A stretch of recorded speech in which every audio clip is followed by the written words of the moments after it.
একজন হুজুরের কাছে একজন মুসল্লি এসে বলছেন, হুজুর কুয়ার ভিতরে তো বরফ পড়েছে। হুজুর বললেন যে 40 বালতি পানি ফালাও। ফালাইছে। হুজুর গন্ধ তো যায় নাই।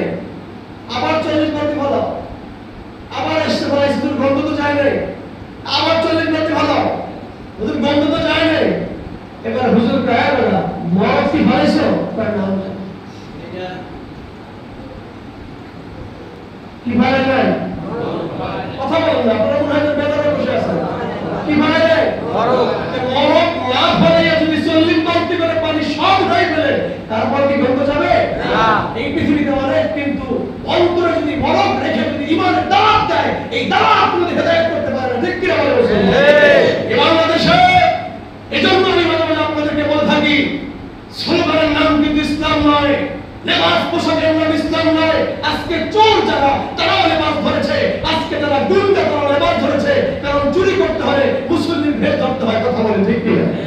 এজন্য আমি কেউ কথা বললেই কি ধরে দেব, নাকি একটু বুঝে শুনে সিদ্ধান্ত নিতে হবে? বুঝে শুনে সিদ্ধান্ত। জোরে বলেন না, জোরে বলেন না। বুঝে শুনে সিদ্ধান্ত। এই জন্যই আমাদের অনেক প্ল্যান হাতে নিতে হবে।